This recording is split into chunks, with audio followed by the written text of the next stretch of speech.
Un cordial saludo a la profesora Yaritza Pinto. Nosotros somos los estudiantes Luis Rosnier Parra y mi compañera Wilmauri Zambrano, estudiantes de Derecho de cuarto año de la Universidad Fermín Toro, enlace San Felipe.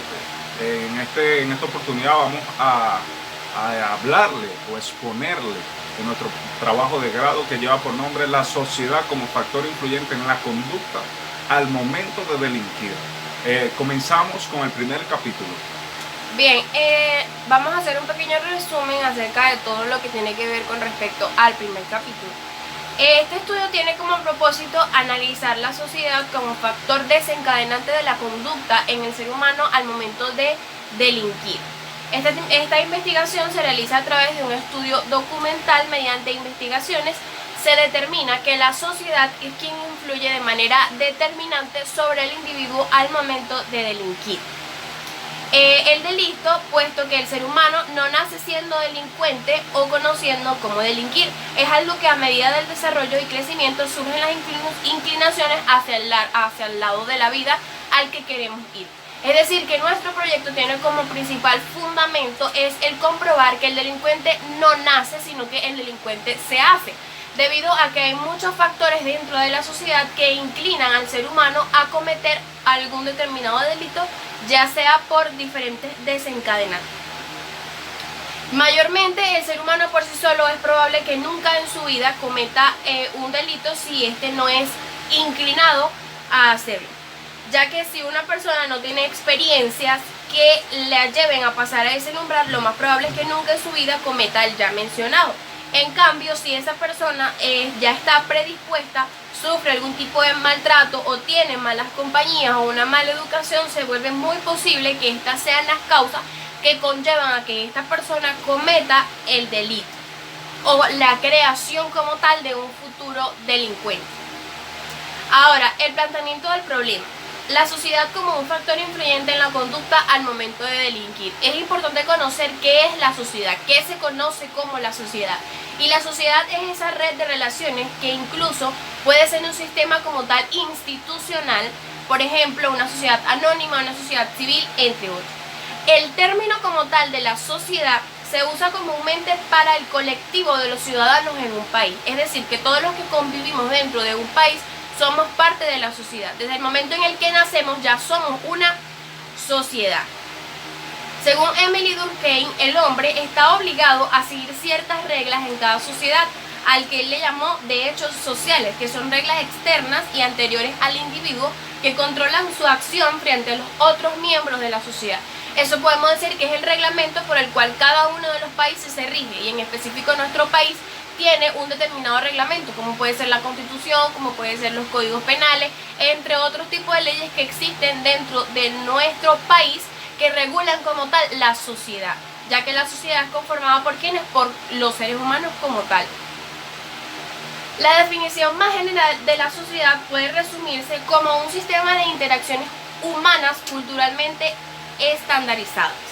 La autora Grisela Requena explica que el delincuente es la persona que lleva a cabo una conducta delictiva. En la terminología jurídico-penal se conoce al delincuente como un sujeto activo o agente. En la criminología se le llama alguien antisocial e incluso es un sujeto desviado. En el derecho procesal se le conoce como un arrestado.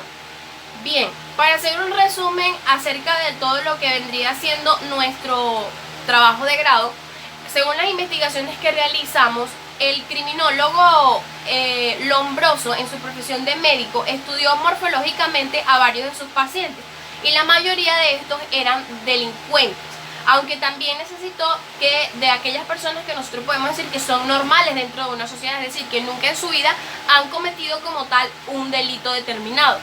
Este hombre se encargó como tal de verificar, él quería comprobar que realmente el ser humano nacía siendo un delincuente. Entonces él básicamente lo que hizo fue tomar una porción de cada persona que había cometido un delito y hacerle pruebas ya una vez que estos han fallecido. Mediante estas pruebas él determinó que el cráneo, que la nariz, que algunas partes de sus facciones, digamos, de una u otra forma, eran similares. Algunos tenían el cráneo hundido, otros la nariz más repingada, y esto según eran indicios de que ya la persona nacía siendo como tal un delincuente.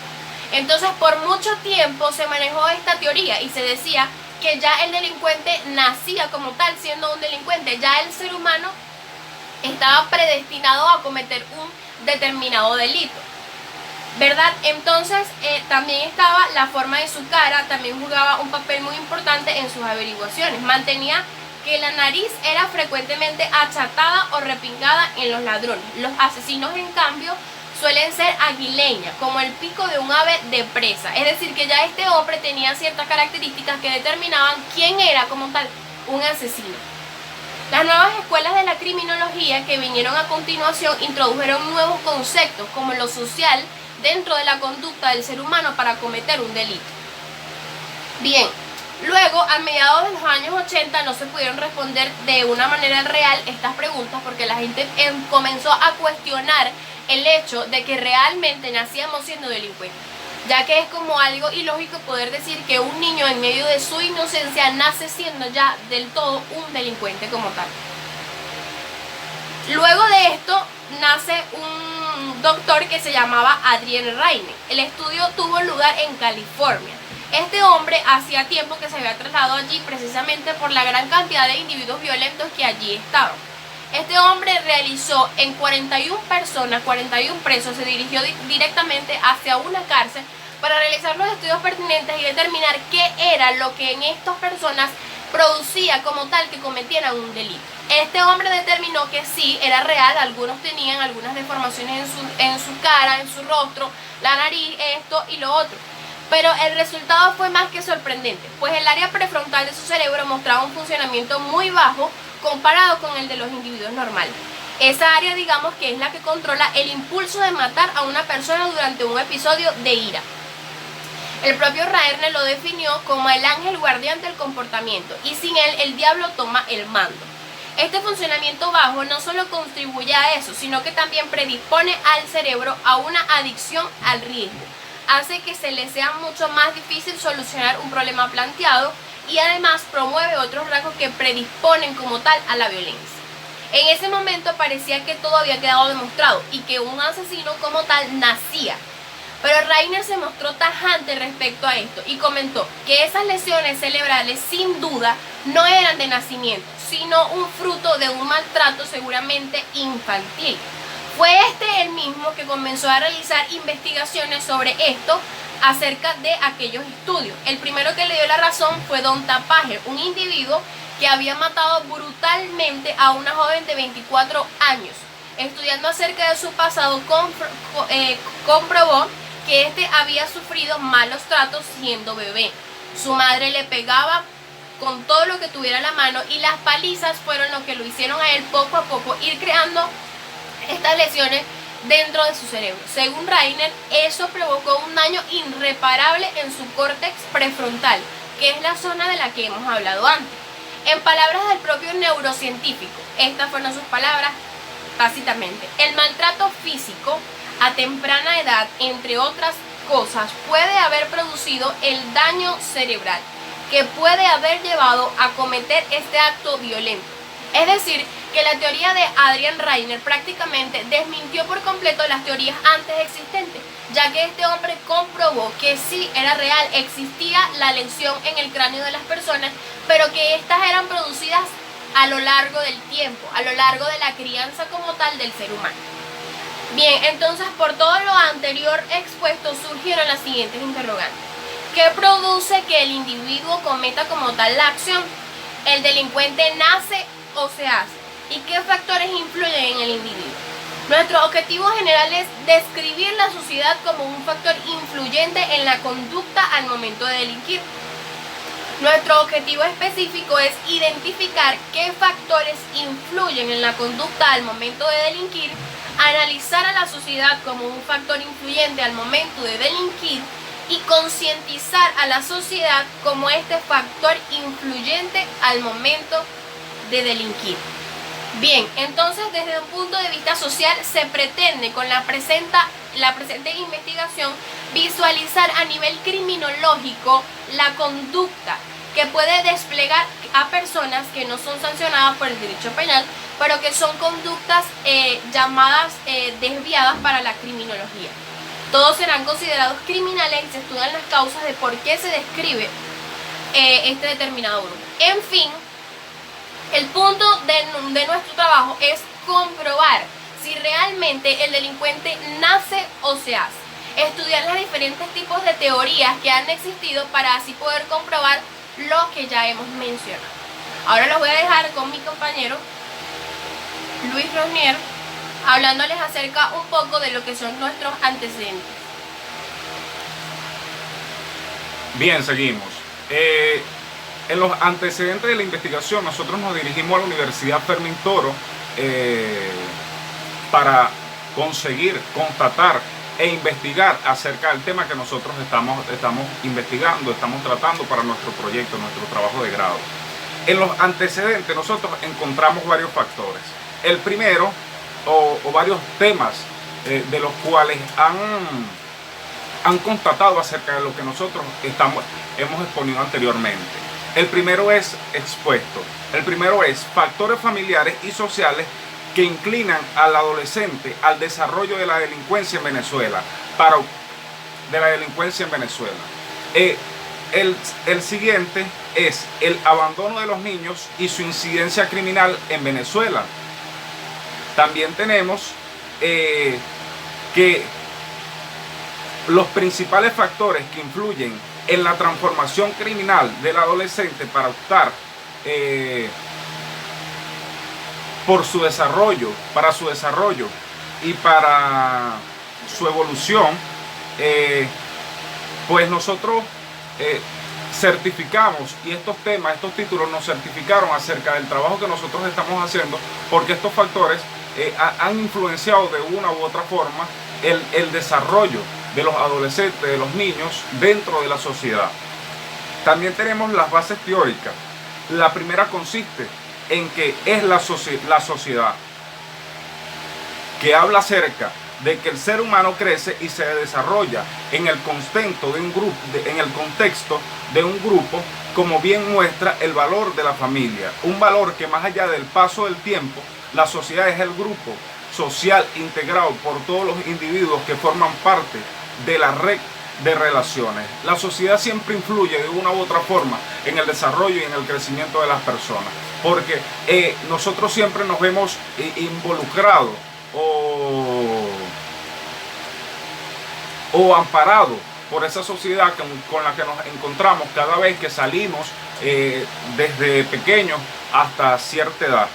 También tenemos el factor familiar, que es uno que es muy importante, y es la familia es muy importante en la socialización del niño, especialmente en las primeras etapas para su desarrollo. ¿Por qué? Porque la familia es la que nos introduce valores, la familia es la que nos enseña el respeto, la familia es con la que nosotros más compartimos, y necesitamos esa influencia familiar para nosotros poder crecer, avanzar, tener valores, y que la familia sea ese factor fuerte, ese apoyo primordial para nosotros dentro de la sociedad, porque la familia es lo que tiene un sentimiento afectivo por nosotros.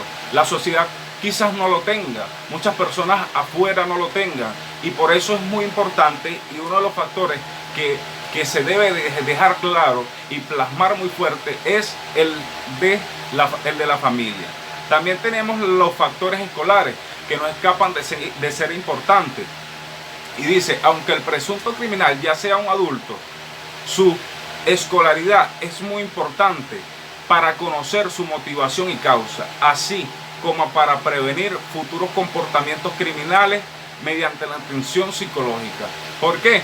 Porque para nadie es un secreto que desde que nosotros tenemos cierta edad, desde pequeños, 3, 4 años, 5, 6, comenzamos los niveles más bajos de la educación, y allí nos comienzan a enseñar valores, nos comienzan a decir qué es lo bueno y qué es lo malo, y nos empiezan a hacer bullying, y quizás muchas veces si nosotros carecemos de la familia, carecemos de ese afecto familiar, carecemos del conocimiento que nos pudieron impartir los profesores, los docentes, muchas veces somos blanco fácil para que cualquier persona nos pueda incitar a ser violentos, nos pueda incitar a cometer un acto indebido que vulnere las leyes, a cometer ciertos actos que a lo largo del tiempo nos podamos arrepentir.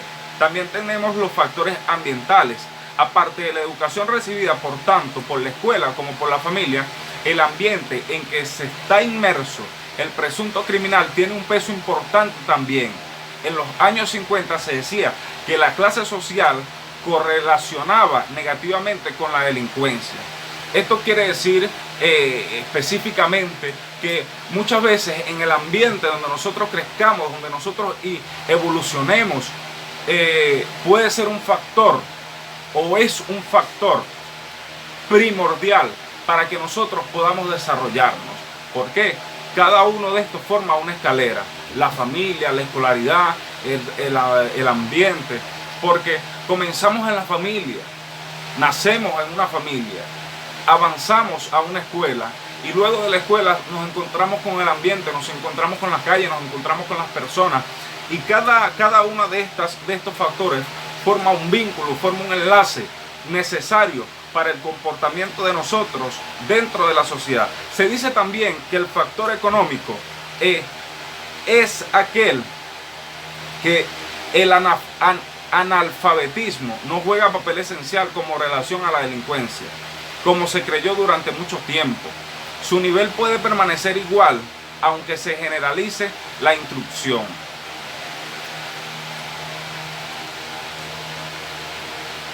Luego de esto tenemos lo que es la conducta y el término que se utiliza.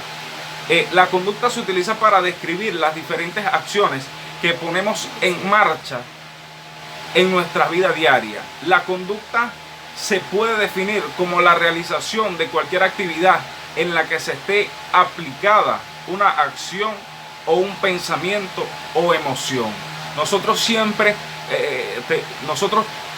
cada persona por particular tiene una conducta, sea pasiva o sea activa, la tenemos, y esta se desarrolla o esta avanza o se generaliza a través del tiempo o a través de esa escalera que nosotros pasamos en los factores primordiales de nuestro nacimiento hasta nuestro desarrollo. Bien, entonces en vista de todo lo expuesto anteriormente podemos determinar que en realidad los diferentes factores que mi compañero ha mencionado influyen de una manera trascendente en el ser humano al momento de cometer un delito como tal, ya que el factor familia, el factor escolar, el factor económico, principalmente diríamos que el factor económico, aparte del de la familia, es uno de los factores que influye de manera contundente, ya que en vista de que no tenemos que comer en casa, en vista de que no consigo trabajo, en vista de que hay tantos factores que pueden influir a nivel económico que me voy hacia los lados delictivos para poder tener que comer. Este es como uno de los ejemplos más claros. Es decir, entonces, que nuestro proyecto tiene como principal fundamento es comprobar que la sociedad es quien nos inmersa o quien nos lleva a poder cometer delitos. Muchas gracias.